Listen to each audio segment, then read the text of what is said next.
बाबुळ गावात रविवारी एक दुर्दैवी अपघात घडला, ज्यात ट्रकने पायी चालणाऱ्या युवकाला उडवले। युवकाचा मृत्यू झाल्याने संतप्त नागरिकांनी ट्रकची तोडफोड केली।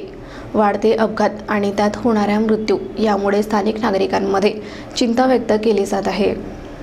रविवारी दुपारी 3:30 वाजताच्या सुमारास बाबुळगाव येथील वर्दळीच्या चौकात एक भीषण अपघात घडला। बाळापूरकडून नांदेडकडे जाणाऱ्या ट्रकने पायी चालणाऱ्या 38 वर्षीय युवक अमोल अशोक महल्ले यांना उडवले। अपघात इतका भीषण होता की युवकाचे शरीराचे अवयव विच्छिन्न झाले। ट्रक चालकाने भरधाव वेगाने लातूरकडे जाण्यास सुरुवात केली, परंतु गावातील तरुणांनी ट्रक थांबवून चालकाला पोलिसांच्या स्वाधीन केले। या घटनेमुळे स्थानिक नागरिकांमध्ये असुरक्षिततेची भावना निर्माण झाली आहे। जड वाहतुकीमुळे आणि बाबुळगाव चौकात वारंवार होणाऱ्या अपघातांमुळे स्थानिक प्रशासनाने तात्काळ सुरक्षा उपाययोजना कराव्यात अशी मागणी नागरिकांनी केली आहे। रस्त्याच्या कडेला सुरक्षा बॅरियर, सिग्नल्स आणि पादचाऱ्यांसाठी सुरक्षित पायवाटा आवश्यक असल्याचे सांगण्यात आले आहे। यावर स्थानिक प्रशासनाला अधिक सजग होऊन उपाययोजना करणे आवश्यक आहे। ट्रॅफिक नियमांचे पालन आणि जागरूकता अभियान राबवून अपघातांची संख्या कमी केली जाऊ शकते। यामध्ये शाळा, महाविद्यालय आणि स्थानिक संघटनांनीही मोठी भूमिका निभावली पाहिजे। स्थानिक प्रशासनाने रस्त्याच्या कडेला योग्य प्रकाश योजना, सीसीटीव्ही कॅमेरे